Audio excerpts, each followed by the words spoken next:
আসসালামু আলাইকুম রহমতুল্লাহি ওবরকাতুহু। সম্মানিত দর্শক, সম্ভবত জামাতের উপর খুব বড় আকারের অর্থনৈতিক সুনামি, রাজনৈতিক সুনামি অনেকটা অনিবার্য হয়ে পড়েছে।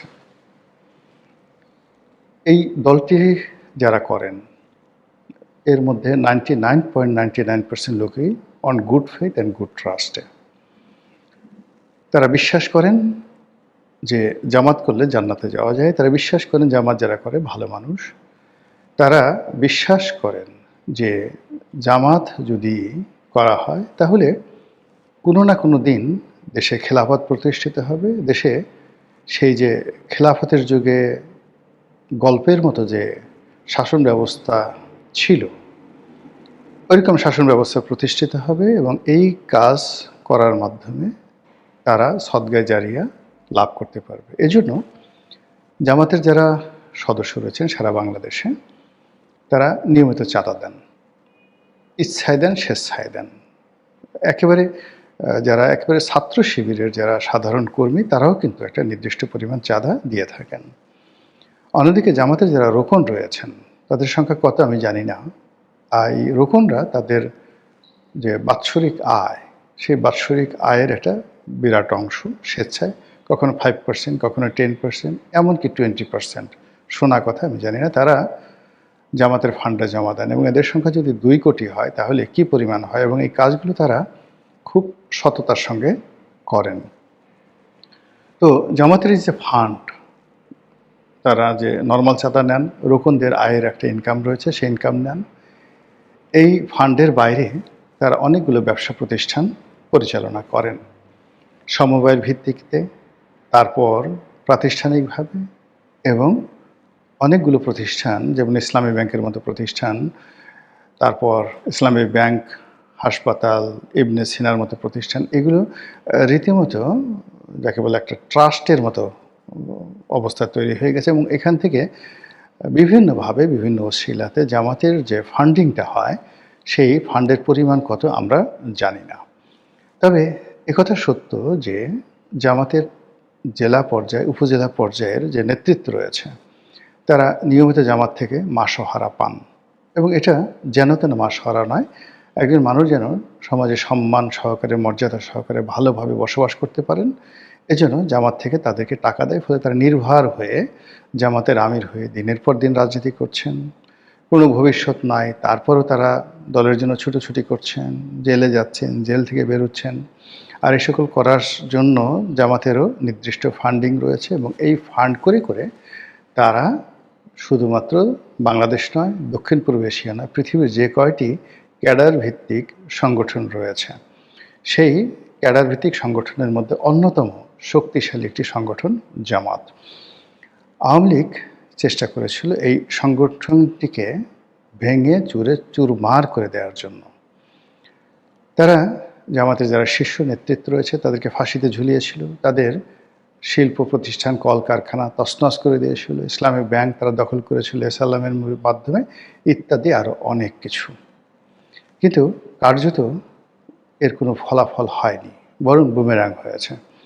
জামাতের যে শীর্ষ নেতৃত্ব যারা ছিলেন, যাদের প্রজ্ঞা ছিল, মেধা ছিল, রাজনৈতিক গুণাবলী ছিল, এবং যাদের সঙ্গে নেগোসিয়েশন করা যেত, তাদের অবর্তমানে যারা আসছে তারা বেশিরভাগ ক্ষেত্রে অনভিজ্ঞ, বেশিরভাগ ক্ষেত্রে উগ্র এবং মোনাফিকি চরিত্রের অধিকারী রয়েছে অনেকে। আবার এদের যে ব্যক্তিগত সততা, এটা আগের জমানার জামাতি নেতাদের মতো নয়। ফলে জামাত ইটসেলফ এখন নিজেদের জন্য একটা সমস্যা, রাষ্ট্রের জন্য সমস্যা, এবং সকলের জন্য সমস্যা। এবং গত 17 মাসে আমরা তাদের যে কর্মকাণ্ড দেখেছি, গত 17 মাসে তাদের যে দাপট দেখেছি, গত 17 মাসে তারা যে কাজগুলো করতে চেয়েছে, সেই কাজগুলো যেভাবে তারা করার চেষ্টা করেছে, এখন সব কিছু তাদের জন্য বুমেরাং হয়েছে। তারা মনে করেছিল যে এভাবে অনন্তকাল তারা যাবে, তারা মনে করেছিল তারাই রাষ্ট্র ক্ষমতায় আসবে, তারা মনে করেছিল যে তাদের অনুমতি ছাড়া, তাদের সাহায্য ছাড়া, তাদের সহানুভূতি ছাড়া এই বাংলাদেশে অন্য কেউ রাজনীতি করতে পারবে না।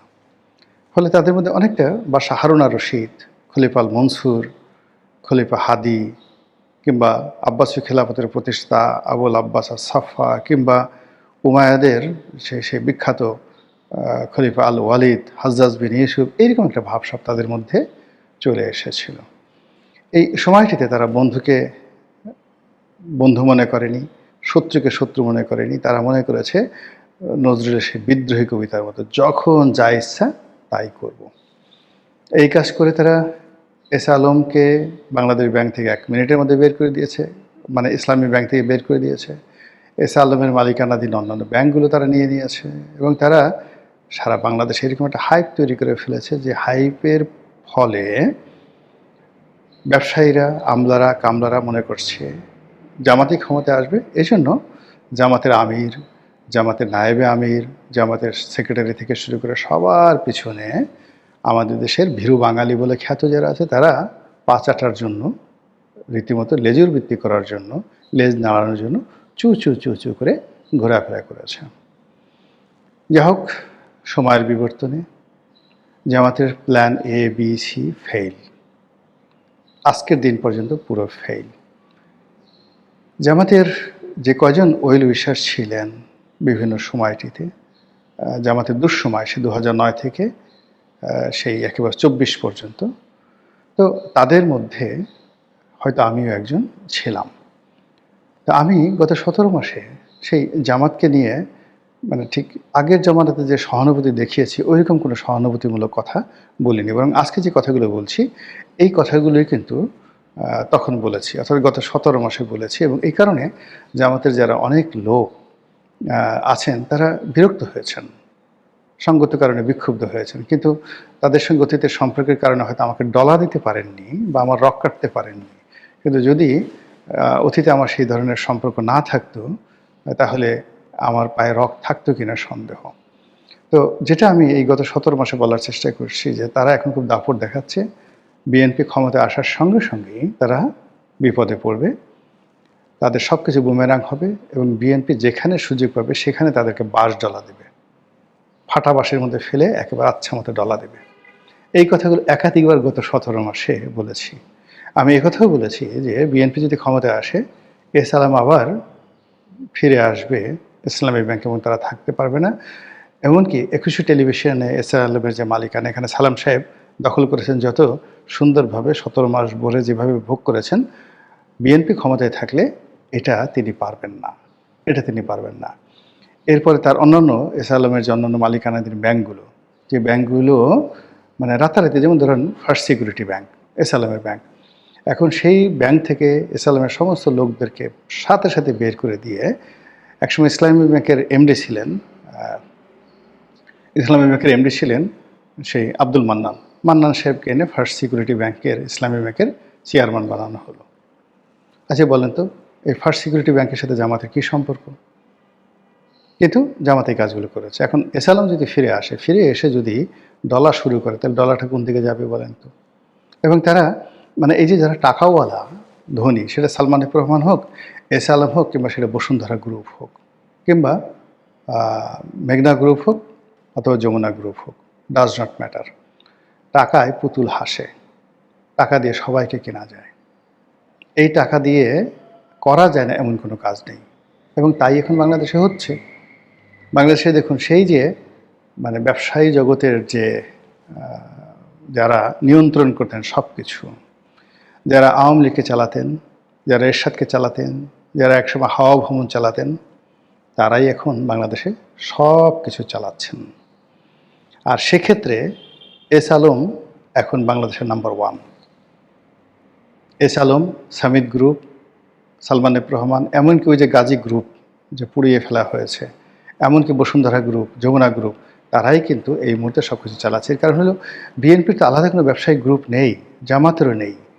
জামাতে এক নাবিল গ্রুপ ছিল, সেই নাবিল গ্রুপ এখন জামাতের সাথে সম্পর্ক খারাপ হওয়ার কারণে তারা এখন বিএনপিতে যোগ দিয়েছে।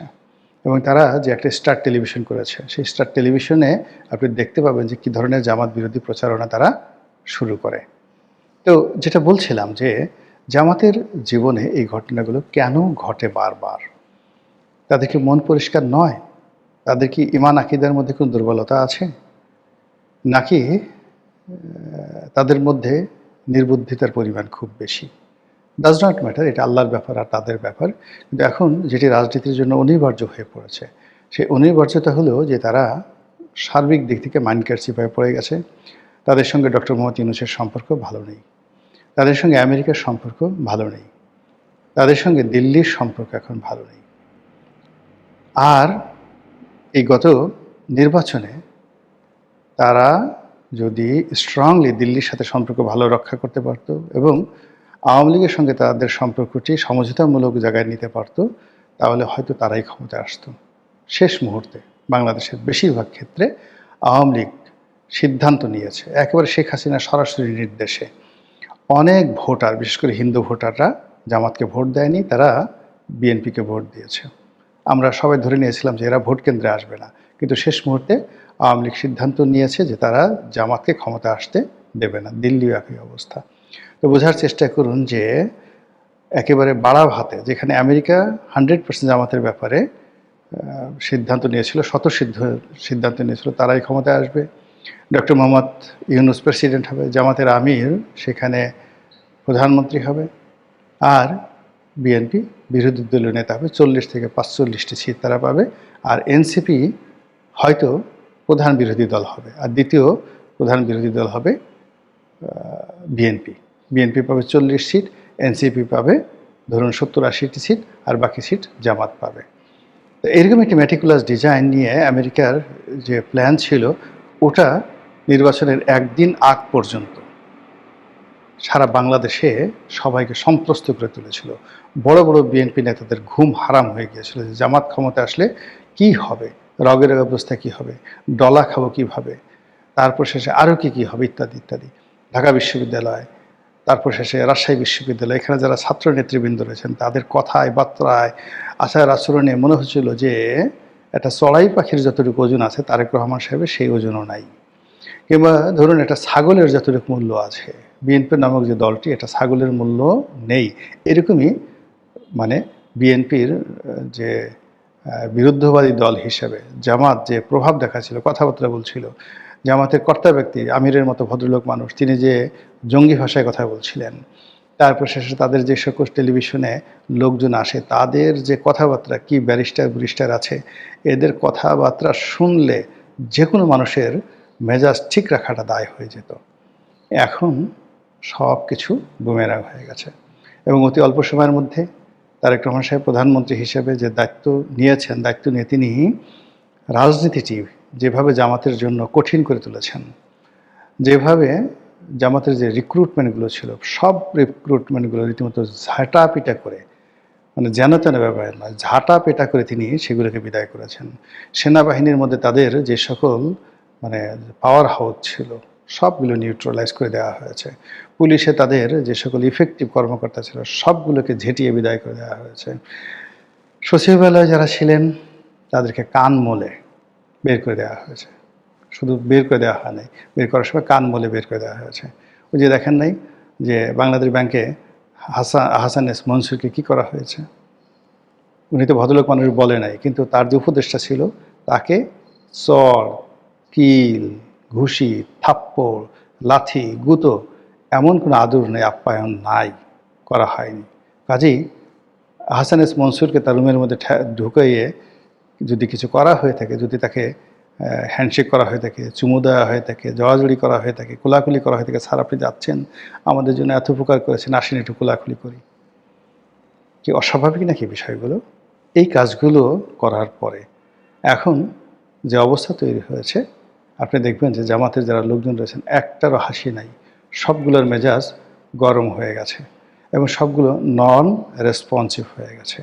কোনো অবস্থাতেই তারা এই সময়টিতে মানে এমন অবস্থা হয়ে গেছে যে তাদের নিজেদের প্রয়োজনে তারা 5 স্টার হোটেলে খাবে দাবে সব কিছু করবে, কিন্তু অন্যের পাওনা পরিশোধ করবে না।